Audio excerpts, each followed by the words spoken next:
Okay, hello. I'd like to go over a couple of things with the new register. I tried to keep as many of them the same as possible, so I programmed it to be very similar to the one that we're currently using, but there are a couple of benefits and extra things that you can do with this register that I'm going to go over. First thing I want to address is the department keys. So the ones that we have right now have the names on them of what they are. This is just numbers for now, but I have made a spreadsheet of what each of those department numbers represents, and I tried to make it workflow friendly. So you have all your domestic beers, import beers, then in here is your most commonly used liquors, then top shelf liquors, most of our common mixed drinks, and then other, which has like food, soda, energy, things like that. So in here we have domestic bottle, domestic draft, domestic pitcher. Those are all going to be like night shift, those top three. Down here is your happy hour pitcher and happy hour domestic for day shift. All of these ones down here, I tried to make just easy access of, oh, we use those the most. Or up here, same thing. Oh, we use these a lot of the time. So that way, everything that's on the edges is what you're most commonly going to use. Everything that's in the middle has a rhyme to the reason, okay?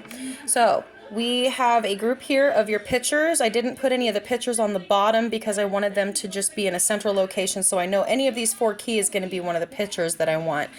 You'll also notice there's a new category, Import Plus, so that's going to be the higher percentage alcohols that we have on draft that are like the evil cousins and things of that sort. So they have their own button now, and there's no worries about any price discrepancies. We have in here for the top shelf liquors, there's just some of the most common ones that we use. Anything else, like let's say they want a Basil Hayden, it's $8, but we're not going to ring it as a Hennessy because it's not a Hennessy. We'll do, you know, the usual $8 and then hit this is your new miscellaneous button. That also goes for food, chips, nuts, seeds, things like that. All right, so we have that down. This is your guide of what you're going to ring up. And if there's any suggestions or if you think that we need to add anything, let me know, because I can still do the department shift and have 30 more. I tried setting it up so you don't need to use department shift and go tap, tap, tap, tap, tap, tap, tap, tap, like we've been doing forever. We just don't need it. So if you need anything added, think that anything should be changed, if you notice that I'm using an old price list or something, just shoot me a text and I'll fix it. It's not a problem. So let's walk you through your workday. I'm gonna lift that up so you can see it. We have a digital screen now. Woohoo! First thing you're gonna do is walk in, flip it over to register, and you're going to, well, you can't see too well because it's just a camera with a digital screen, but it says subtotal right here in big letters and big numbers, 000 right here. You have your register, the number 4, don't know what that's for. Then up here it's blank because I haven't signed in. It won't let me do anything until I sign in. So day shift is still 1111. Clerk number. Night shift is still 2222, clerk number. And it'll tell you up here if you're logged in as day shift or night shift.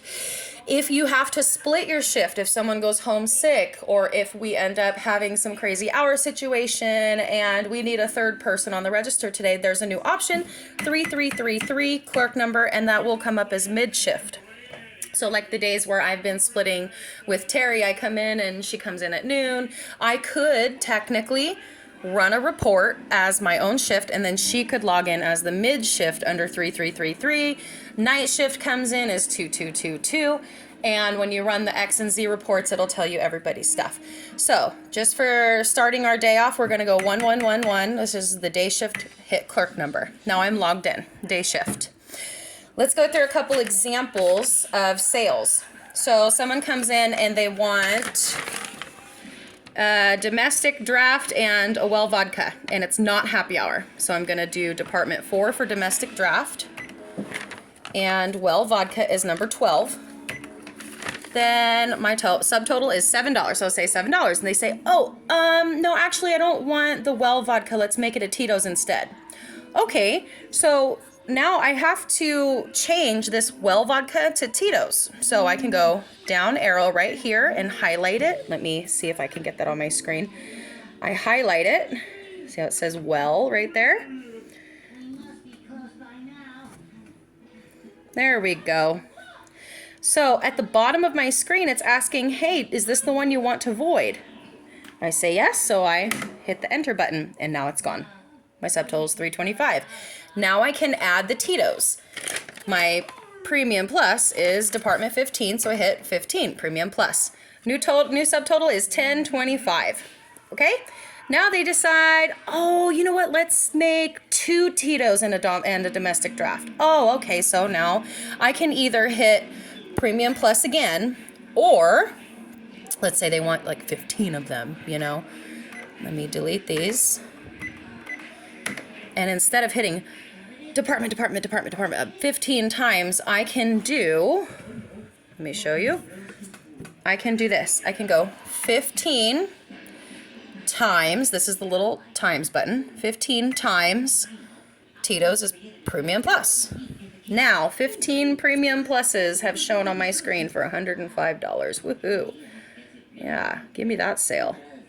So that's what it would look like. Now, at any point, you can just hit the down arrow and you will have the option to void any and all of these before you tender anything out. I'm going to just void that just for the sake of argument. All right. Now, we're back at this. Customers got all their drinks and we want to tender it out. Same thing as normal. You just hit the cash button and your drawer will